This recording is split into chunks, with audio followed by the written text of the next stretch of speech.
Más de 50 millones de personas padecen una enfermedad mental grave en todo el mundo. No están solas, tienen padres, hermanos, pareja e hijos. Una familia de la que necesitan apoyo y de la que en muchos casos dependen por completo. Por eso, tan importante es cuidarles a ellos como a sus familiares para que puedan brindarles la ayuda que precisan. Dedicamos este vital bienestar a los cuidados para el cuidador. Bienvenidos.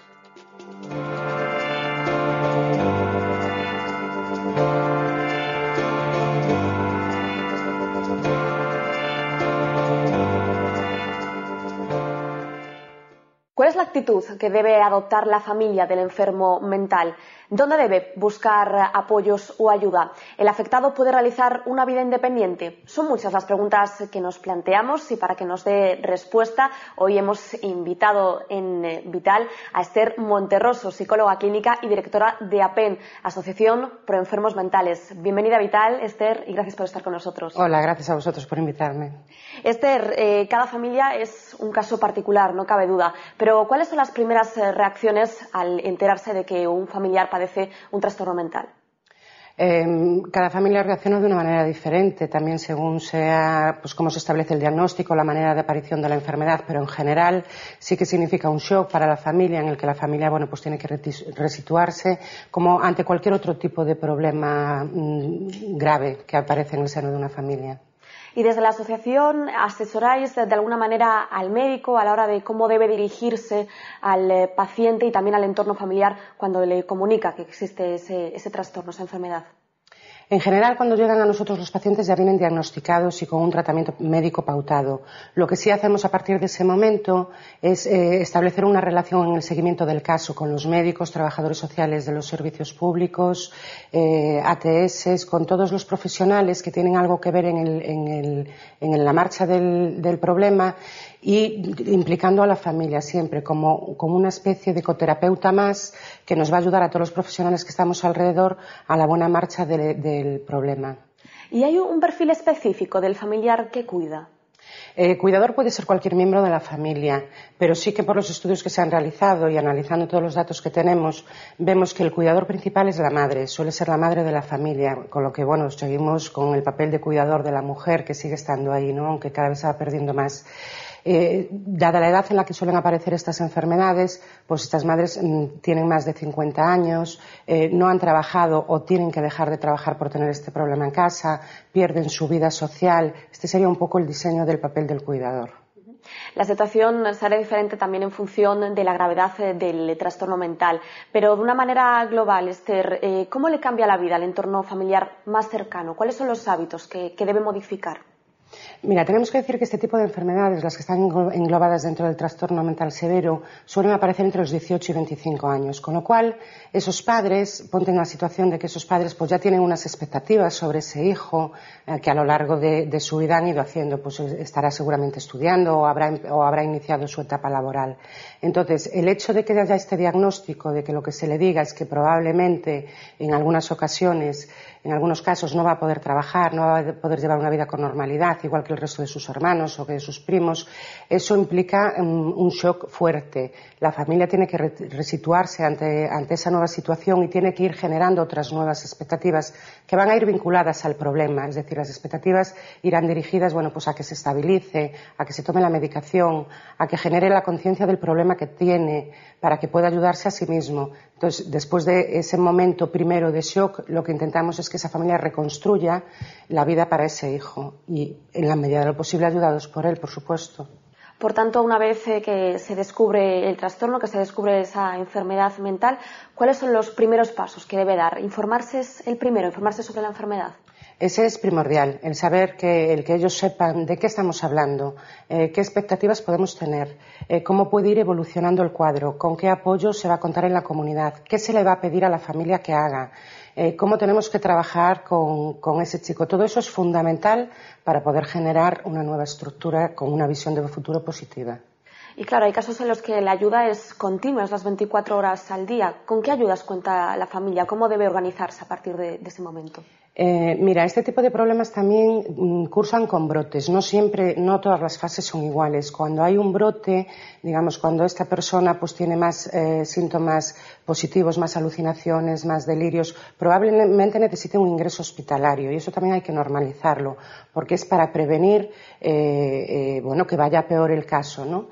Entonces, desde el punto de vista sanitario, contamos con una red de servicios de hospitales de agudos, hospitales de media estancia, hospitales de día, las unidades de salud mental, que son los que van a llevar el caso ambulatoriamente una vez que se le da el alta.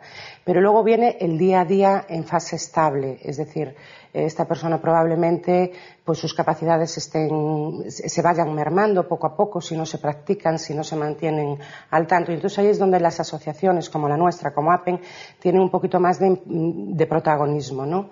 A través de los centros de rehabilitación, de la posibilidad de tener una vivienda alternativa cuando la vivienda en familia, bueno, pues no es posible o no se ve aconsejable, etcétera, etcétera. Pero siempre apoyando a los padres y apoyando al afectado. A los padres en tanto en cuanto necesitan seguir manteniendo un nivel alto de información, muy dosificada, muy bien dada, por decirlo de alguna manera, para que tampoco haya una sobreestimulación, ¿no? Y eso lo hacemos a través de las escuelas de familia, de los grupos de autoayuda, etcétera. Estamos hablando, Esther, de trastornos complejos. Imagino que el estado de ánimo del cuidador también se ve afectado de alguna manera. ¿Se ofrecen ayudas psicológicas para él? Sí, inevitablemente. Cuando tienes un problema en casa, tu estado de ánimo, por muy estable que sea, pues pasa por altibajos. Hay temporadas mejores, temporadas peores. Porque también los problemas se agudizan por temporadas, ¿no? Nosotros desde la asociación, como te decía antes, escuelas de familias, grupos de autoayuda, intervención individual, intentando siempre minimizar los efectos que el problema puede tener en el entorno familiar. ¿Y tenéis algún tipo de programas en los que las familias puedan compartir experiencias que a lo mejor pueden ser un poco, bueno, pues positivo para ellas? Sí, es fundamental. Es decir, en estos grupos que te digo de autoayuda o en las escuelas de familia, lo que ellos te relatan siempre, lo mejor no es la intervención de los profesionales, porque no es lo mejor, y es verdad. Lo mejor es que se dan cuenta de que no están solos ante problemas similares y aprenden muchísimo de otras familias, de cómo afrontaron otras situaciones, intentan pasarse consejos. Nosotros reforzamos muchísimo eso. Bueno, pues, a ver, Pili, ¿cómo resolviste tú una situación similar? ¿Qué hiciste? ¿A ti te dio resultado? Vamos a probar si a Juan le da resultado. Que no, probamos otras cosas. Siempre, hombre, un poquito marcados por los profesionales, pero el papel relevante lo tienen ellos mismos en ese compartir experiencias. Además del estado de ánimo, de la repercusión que pueda tener en las emociones del cuidador, ¿qué otras repercusiones, qué otras consecuencias sobre la salud puede tener el cuidador? Fundamentalmente agotamiento. Muchas veces lo que nos refieren ellos es que están agotados, que duermen mal, duermen poco, han perdido vida social, sus relaciones con los demás se van empobreciendo y eso genera pues también cierta baja de autoestima, etcétera, etcétera, ¿no? Pero fundamentalmente ellos muchas veces en temporadas más estresantes hablan de agotamiento. Suelen producir también depresión, el hecho de no poder rehacer esas expectativas, el no poder ver o no ser capaz de ver en un momento dado el futuro, aunque luego sí que son capaces de verlo en cuanto se trabaja con ellos y eso abre un poquito las puertas. E intentamos también, bueno, que no pierdan su vida social, que la sigan manteniendo. Para eso estamos nosotros a veces para hacer de sustitutos de ese cuidador diario, ¿no? Nuestros programas de respiro, bueno, pues cuando una familia tiene pues que ir a una boda, que ir de vacaciones o que tiene una hospitalización, bueno, pues nosotros durante esos días nos hacemos cargo de la persona que está afectada para que ellos puedan mantener ese ritmo social que es necesario, ¿no? Claro, por tanto, Esther, ¿cómo deben cuidarse para poder cuidar mejor? Pues cuanto mejor esté la familia, cuanto más estable esté la familia, cuanto más estable sea el entorno donde se mueve el paciente, va a transmitir también esa estabilidad y esa seguridad, ¿no? Y cuanto más positivo sea. Entonces tenemos que intentar siempre dar esa visión positiva de relajación y que cuando surja algún problema concreto, pues afrontarlo con tranquilidad. ¿Y qué consejos, qué orientaciones dais a la familia cuando acuden por primera vez a la asociación? Va a depender mucho de cómo venga, ¿no? La persona, de qué nivel esté, de qué conocimiento tenga del problema, Muchas veces pues hay que intentar separar al paciente de la familia durante un tiempo para poder retomar desde cierta distancia las relaciones. Otras veces nos toca pues ser muy reforzadores, ¿no? Y decir, pues lo estás haciendo bien, vamos a seguir así. Otras veces tenemos que ayudarles a hacer trámites burocráticos, porque todo lleva cantidad de trámites burocráticos en este mundo de hoy, ¿no? Entonces tenemos que ayudarles, acompañarles, seguirles, y los cuidados que le damos es que confíen, ¿no? Los consejos que le damos, bueno, es que confíen en los profesionales que tienen alrededor, tanto en los sanitarios como en los de servicios sociales, como en nosotros, y que sobre todo confíen en ellos mismos, que sí que son capaces de quitar muchísimos temas adelante. ¿Cuáles son los principales objetivos que perseguís desde APEN, vuestras principales líneas de trabajo? Mira, nosotros tenemos dos líneas fundamentales de trabajo, que es casi te voy a decir tres. Una, el trabajo directo con la persona afectada. Dos, el trabajo directo con la familia de la persona afectada. Y la tercera, que también me parece fundamental, es el trabajo con la sociedad en general. Entonces, en cuanto al trabajo que hacemos con la persona afectada, tenemos diferentes programas, tenemos centros de rehabilitación psicosocial y laboral, donde se diseña un programa individualizado para cada persona con el objetivo fundamental de su integración sociolaboral, cuando sea posible, y si no, por lo menos la integración social. Tenemos los programas de vivienda alternativa para cuando la convivencia con la familia no sea posible o no exista familia, que también son los casos. Y ahí diferenciamos entre lo que son pisos para gente que tiene un cierto nivel de autonomía y de lo que es la unidad residencial, que es para gente que tiene menor nivel de autonomía y necesita, por tanto, atención durante 24 horas. En cuanto a las familias, pues el apoyo individual y en grupo, siempre el asesoramiento y el acompañamiento en todas las gestiones que tengan que hacer.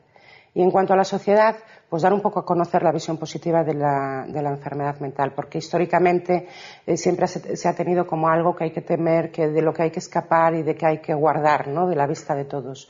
Bueno, puede ser un tema que no nos guste, como otros muchos que hay en el mundo, pero la enfermedad mental está ahí, y donde mejor están los pacientes que tienen estos problemas es en su entorno familiar y en su entorno social. Y ahí la sociedad tiene una responsabilidad de acogerlos. No hay que temerlos, no hay que escaparles. Es gente que se puede integrar, que se está integrando y que no representa mayor problema si todo alrededor está controlado. Pues precisamente, Esther, hemos acudido a uno de esos centros que nos mencionabas, donde hay gente en proceso de rehabilitación, gente residiendo y otras personas que llevan una vida normal ejerciendo un trabajo. Se lo demostramos en el siguiente reportaje.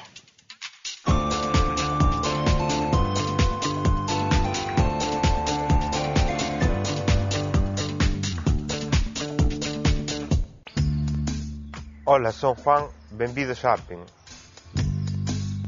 Levo desde o 2003 aquí en APEN, estuve no Centro Social e Laboral e agora levo 3 anos traballando de conserje. Collo chamadas, fago fotocopias, vou aos recados. Somos 3 compañeiros, 3 conserxes que xa estuvemos no centro de rehabilitación e ahora mismo estamos exercendo un traballo na que facemos, colaboramos, traballamos cos compañeiros. No Centro Social e Laboral faise moitas cousas, pero é mellor velas. Agora vamos ir aos talleres, que chamamos centro de día, pero é un centro de rehabilitación psicosocial e laboral. Están facendo varias actividades. Temos taller de papelería, que fan libretas, fan cuadros. Temos foami, agora están facendo adornos de Navidad. Joyería, que fan pulseras, collares. Aquí estamos no salón social, podemos ver a tele, escutar música, temos revistas. Se alguén lle apetece un libro, pois tamén pode lelo. Estamos na cociña, aquí faise comida para 20 residentes da residencia, e máis depois para xente que ven ao centro de día e quer comer aquí, por algún calquera motivo, que non pode ir a casa ou queda pola tarde, pois faise de comer aquí para eles tamén. Hai unha armonía de traballo na que facemos que isto sea todo posible, non? Os conserxes, hai cuidadores, educadores sociais, terapeutas. O mellor do traballo é que che dá unha ansiedade por vir a traballar, un estrés que é positivo, que nos fai nas persoas enfermas e que queremos traballar e seguir adiante e non ser dependentes, facer unha vida social como calquera outra persoa. É non sentirse dependente, senón autosuficiente. Como acabamos de ver, el enfermo en muchos casos puede alcanzar cierto grado de autonomía personal. ¿Cómo puede la familia ayudar en este sentido a normalizar la vida del paciente? Siempre con mucho apoyo y siempre con una visión positiva y intentando evitar la sobreprotección. Muchas veces los padres tendemos en general, y eso lo sabemos por experiencia, todos los que somos padres, a sobreproteger a nuestros hijos. Y tan malo es o tan negativo es el tener un rechazo hacia ciertas actitudes de nuestros hijos como intentar sobreprotegerlos e intentar evitarle todo tipo de problemas. Ellos a lo largo de la vida van a tener problemas como cualquier otra persona. Lo que tenemos es que animarles y guiarles para que busquen soluciones y busquen ayudas.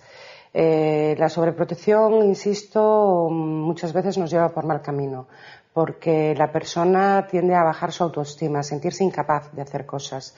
Y lo que tenemos que conseguir es precisamente lo contrario, que se sientan capaces, que tengan esa sensación de que pueden hacer cosas y que además las van a hacer bien, y por tanto luego reforzárselo.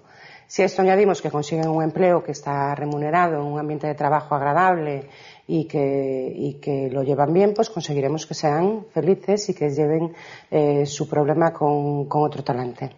Por tanto, para fomentar la autonomía es importante poner límites, ¿no?, a veces al cuidado. Sí. ¿Cómo se consigue esto? Siempre, y no es fácil, no es fácil, sobre todo cuando tenemos un hijo o un hermano que sabemos que lo puede pasar mal. Pero se aprende a hacer, hay que tener muy claro qué es capaz de hacer la persona, qué le podemos pedir. Tampoco podemos decirle que no a todo por sistema o obligarle a hacer cosas que tenemos dudas de si puede o no puede, y aprender a decir que no. Eso, como todos en la vida, tenemos que aprender a decir que no, que es tan importante a veces o más que saber decir que sí. Se aprende, se consigue, y la prueba la tenéis pues en el reportaje que acabamos de ver. Esther, y hablando un poco de los apoyos sociales, por parte de la Administración, ¿con qué apoyo se cuenta para las familias y también para el enfermo? La enfermedad mental es un problema que ha llegado muy tarde a la sociedad, ¿no? Y por tanto a las administraciones. Piensa que hasta los años 80 las personas que tenían una enfermedad mental eran ingresadas en los grandes hospitales, que en aquella época se les llamaba manicomios, y ahí quedaban. Y la sociedad no tenía conciencia de que existía ese problema, o si tenía una conciencia relativa sabía que había un sitio donde estaba situado y no molestaba. Por tanto, las administraciones tampoco tenían la necesidad de abordar el tema. Afortunadamente, eso hoy en día ha desaparecido. Los grandes hospitales psiquiátricos como tal, en aquella época, con aquel concepto, no existen. Los enfermos estamos intentando que se integren en la sociedad y de hecho viven en sus casas, con sus familias, y por tanto la Administración tuvo que generar recursos para abordar estos problemas en la comunidad. Parte de esos recursos somos nosotros, somos las asociaciones que estamos gestionando esos dispositivos de apoyo complementario a los servicios sanitarios. Y parte se han integrado también en toda la red de pensiones y de prestaciones económicas que ya estaban instauradas para otro tipo de colectivos, ¿no? Entonces, bueno, cuando la enfermedad mental va acompañada, y esto ocurre en muchos casos, por un grado de discapacidad, pues ellos tienen los mismos derechos que otro discapacitado de cualquier otra índole, tanto derecho a las pensiones no contributivas, a las prestaciones por hijo a cargo, a cuestiones económicas, ¿no? Tenemos ahí la ley de la dependencia también, que veremos a ver con su desarrollo hasta dónde nos permite llegar y hasta dónde va a servir realmente de apoyo a las familias de estos pacientes. De momento, bueno, pues se está iniciando su desarrollo. Sabemos que hay algunas trabas, pero sabemos también que es una puerta abierta, ¿no? Que vamos a ver hasta dónde va dando de sí con el correr de los años. Quiero decirte con esto que se han hecho muchísimas cosas, pero estamos en un camino de largo recorrido, pruebas de fondo que hay que resistir, y que las administraciones evidentemente cada vez tendrán que ir generando más recursos, disponiendo de más recursos económicos para este colectivo, y eso es un poco lo que reivindicamos desde las asociaciones también, que vamos bien, vamos muy bien, en positivo, pero que todavía nos falta un poco. Hablabas ahora, Esther, de las administraciones, pero ¿y el resto de la sociedad? ¿Debería implicarse más? ¿Deberíamos todos implicarnos más para que estas enfermedades sean más visibles? Evidentemente, es decir, es un problema que está en la sociedad y que la sociedad tiene que conocer y que la sociedad tiene que implicarse para minimizar los efectos de estos problemas, ¿no? Ahí tiene mucho que ver la lucha que desde las asociaciones también llevamos, la lucha contra el estigma social. Porque los enfermos mentales parece que tienen un cartel de que son peligrosos. Y tiene mucho que ver los medios de comunicación. Programas positivos como este, nosotros estamos encantadísimos de colaborar porque dan esa visión positiva, rompen un poco ese estigma, dan a conocer a la sociedad lo que está ocurriendo y de qué manera. Hay otro tipo de noticias, otro tipo de programas que buscan pues a lo mejor un poco más el morbo y te dicen, por ejemplo, pues un esquizofrénico hizo tal cosa y a lo mejor no lo hizo por ese problema que tiene, sino que lo haría igual si no tuviera la esquizofrenia o porque a lo mejor ese acto que cometió tiene que ver con que el sistema alrededor de él ha fallado y entonces pues hubo un abandono de medicación, hay sintomatología, nadie corrigió, nadie se implicó, ¿no? Y esto ocurre. Luego, palabras como esquizofrenia, psicótico, se utilizan como insulto, como si dijeras pues que no vales para nada, como algo despectivo. Con todo esto tenemos que acabar individualmente, cada uno de nosotros y como miembros de la sociedad en general. Luego hay otro tema, por eso tenemos que clarificar posturas.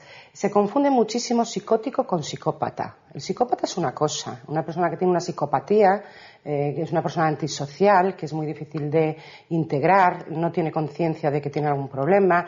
Un psicótico es otra cosa. Un psicótico es una persona que sufre, es una persona que tiene un problema que hay que intentar remediar para evitar su sufrimiento y para evitar que se compliquen las cosas. Entonces, evidentemente, la sociedad tiene muchísimo que hacer, pero también somos nosotros los que estamos más cercanos a la enfermedad, los propios afectados que están empezando a salir a la palestra, ¿no? Como decimos nosotros, pues haciendo programas de radio, por ejemplo, como los programas de radio que hace APEN en diferentes sitios, donde son capaces de analizar temas en una tertulia pues exactamente igual que otro profesional, porque se preparan, porque estudian los programas, porque estudian los guiones, estudian los temas y lo hacen perfectamente bien. Y esa visión positiva es la que nosotros tenemos que transmitir, pero la sociedad en general en cierta medida está obligada a tener una disposición de recibirlo y de aceptarlo. Esther, nos quedamos con ese mensaje final tan importante, ¿no? En que todos tenemos parte de responsabilidad y todos debemos implicarnos más. Muchísimas gracias por haber estado con nosotros en Vital. Gracias a vosotros, encantada. Y gracias a ustedes un día más por estar ahí. Esperemos que este programa les haya sido de utilidad y que hayan disfrutado mientras aprendían. Hasta aquí Vital. Sean felices y cuídense.